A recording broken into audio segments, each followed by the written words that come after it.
Mga tugang, for today's video po ay magdidilig po kami ng aming punla o ang aming itinanim na pechay ngayong umaga para po hindi po matuyo. Sobrang init po kasi dito sa amin sa Bicol, kaya kailangan idilig po namin to. Kasama ko po ang aking kapatid na magdidilig. Ito po ang aming dinidiligan, mahaba.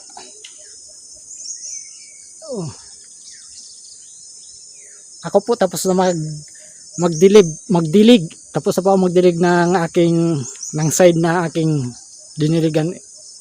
Nauna po kasi ako ditong magdilig, kaya sumunod naman na yung kapatid ko.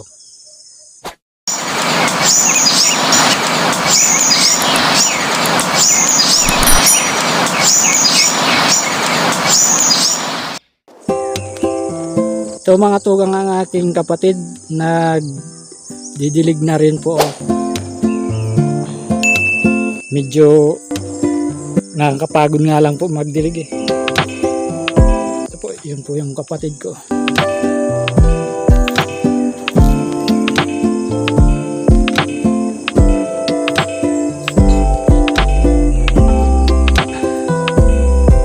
Tamang dilig-dilig lang ngayong mainit ang panahon.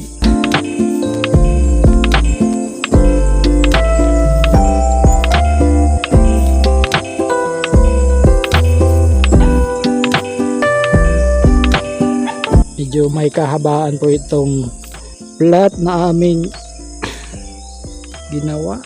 Tinaniman ng pechay.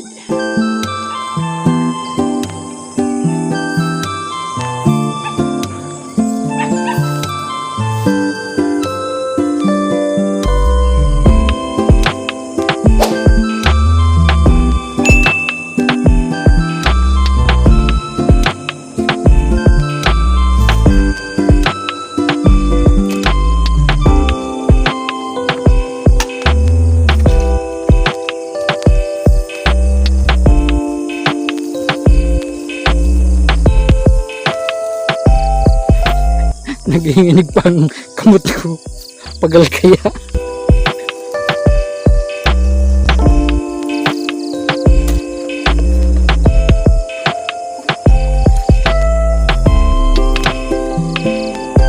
Nakakapagod po magdilig. Kahit maaga magdilig, nakakapagod pa rin.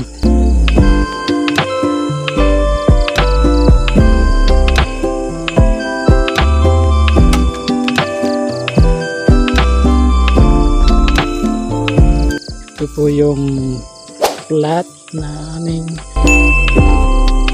ginawa.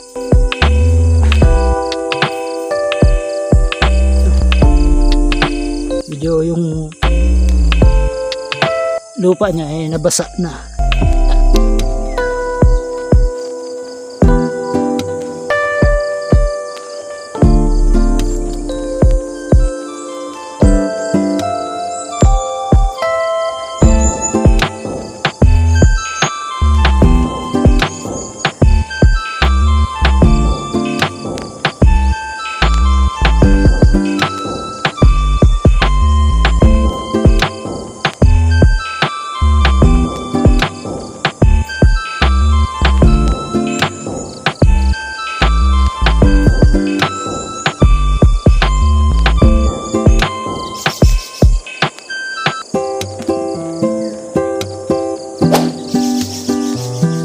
Ito po yung aming pinagtatamnan na lugar. Ito po ay dating tinaniman ng palay. Wala ng tubig, kaya kailangan ng alternative na itatanim, yung pechay. Sana ay tumubo ng maayos ang mga isinabog na buto ng pechay dito. Direkta na po pala itinanim yung buto dito.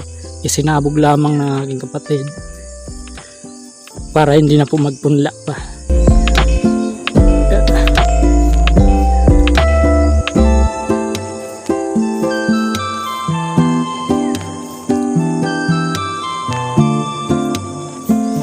sakto tapos na yung aking kapatid magdilig din.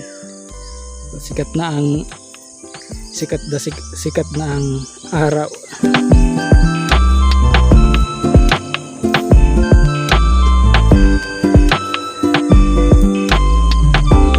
Ayan po yung aming kubo dito may kulungan ng baboy.